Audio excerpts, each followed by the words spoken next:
Many patients aren't aware of their tooth, their own blood, and modern biologics can help regenerate gum and bone tissues. How the body can rebuild bone and heal faster. Patient acceptance is number one.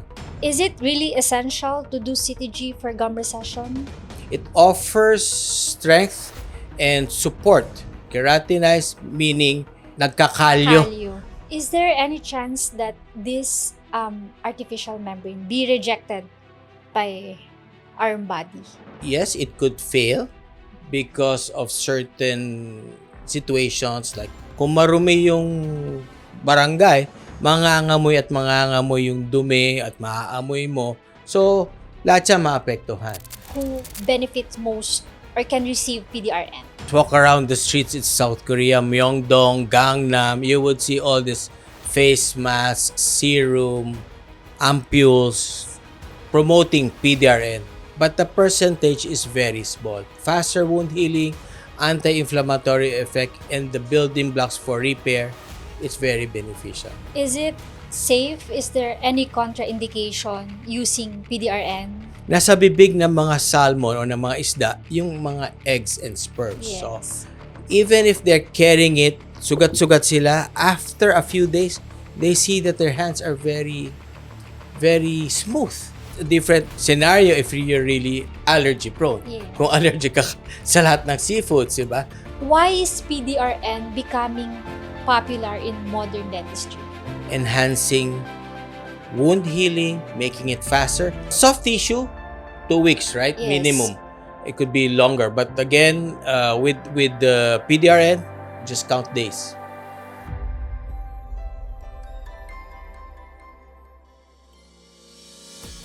Doc Ben, let's go back to PDRN. Usually, who are the patients who benefit most or can receive PDRN? You know, Doc Mia, PDRN started in the field of dermatology or cosmetics.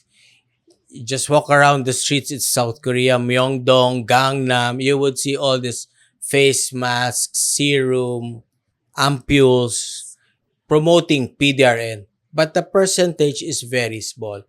They found out now if it's more concentrated, you can now apply it into modern dentistry.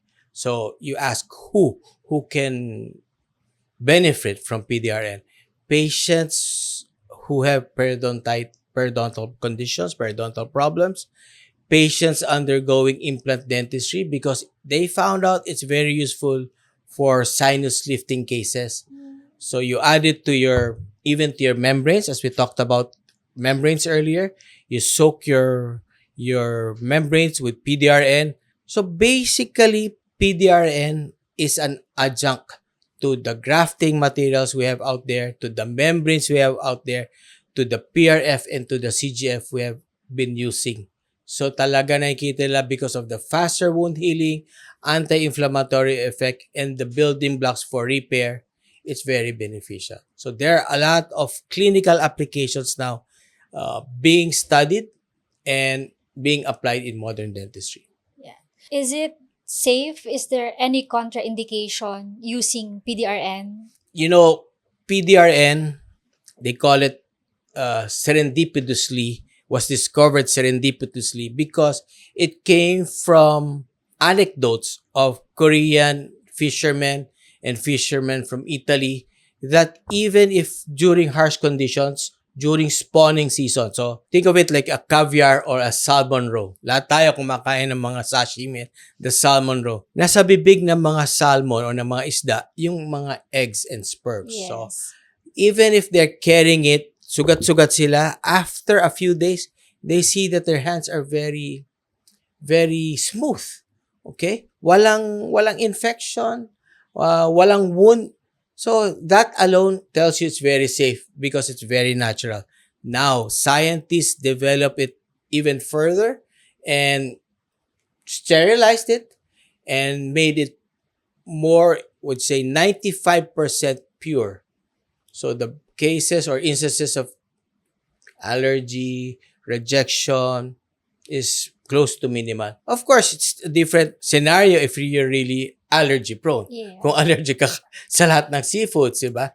malas mo na lang. Sorry. Sorry. Hindi ka makakagamit ng PDRN. Why is PDRN becoming popular in modern dentistry? Probably, I would answer that question differently. What are the uses or what are the instances that prior to the discovery of PDRN, what have we been using in the field of dentistry? Okay. As I mentioned earlier, it's an adjunct, it's an aid. We do not stop what we have been doing. We do not remove what we have been using, but instead we add this PDRN to the materials that we have been using, thus enhancing wound healing, making it faster. In surgeries, you have shorter recovery time. How short? Like example, like for bone regeneration, like we wait for 7 months. Is it going to be 3 months waiting period or 2 months? Okay. Good question, Doc Mia. The soft tissue, 2 weeks, right? Yes. Minimum. It could be longer, but again, with the PDRN, just count days. With bone regeneration or bone remodeling, you just wait about 4 to 6 months. Again, as dentists, we love pushing the envelope, so we try 2 months. Yeah, we have successful cases for 2 months. Again, it's an adjunct or an aid to what we have been using and doing before. Regeneration is no longer a dream. It's a part of modern dentistry. Your tooth, your blood, your own biology working together to rebuild what was once lost. Thank you for watching Beyond the Brush. I am your host, Dr. Mia Ann Villanieva-Perez. Don't forget to follow our podcast for more educational contents. See you on our next episode, so we will be discussing more about dental implants.